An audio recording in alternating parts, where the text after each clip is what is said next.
नमस्कार शेतकरी मित्रांनो, महाराष्ट्र राज्यातील शेतकऱ्यांसाठी अतिशय महत्त्वाची बातमी आहे।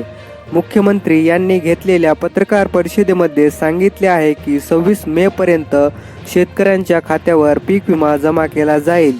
मुख्यमंत्र्यांनी सांगितल्याप्रमाणे कोणत्या जिल्ह्यातील शेतकऱ्यांना पीक विमा मिळणार आहे, कोणते शेतकरी यासाठी पात्र आहेत याविषयी सर्व माहिती या व्हिडिओमध्ये दिली आहे। त्यामुळे हा व्हिडिओ नक्की शेवटपर्यंत बघा। शेतकरी मित्रांनो, पत्रकार परिषदेत मुख्यमंत्री यांनी सांगितले आहे की सर्व शेतकऱ्यांच्या खात्यात पीक विमा जमा केला जाणार आहे। कापूस, सोयाबीन, मूग, मका, मसूर, हरभरा या सर्व पिकांना पीक विमा मंजूर करण्यात आला आहे आणि लवकरात लवकर पीक विम्याची रक्कम सर्व शेतकऱ्यांच्या खात्यावर जमा करण्यात येणार आहे। शेतकरी मित्रांनो, माननीय मुख्यमंत्री यांनी यादीत असलेले पात्र जिल्ह्यांचे नावे सुद्धा सांगितले आहेत।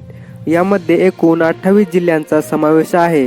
यादीप्रमाणे अहमदनगर, अकोला, अमरावती, औरंगाबाद, बीड, बुलढाणा, चंद्रपूर, धुळे, गडचिरोली, हिंगोली, जालना, जळगाव, कोल्हापूर, लातूर, मुंबई, नगर, नांदेड, नागपूर, नंदुरबार, नाशिक, उस्मानाबाद, परभणी, पुणे, रत्नागिरी, सांगली, सातारा, सिंधुदुर्ग, सोलापूर, ठाणे, वर्धा, वाशिम आणि यवतमाळ या सर्व जिल्ह्यांचा समावेश आहे।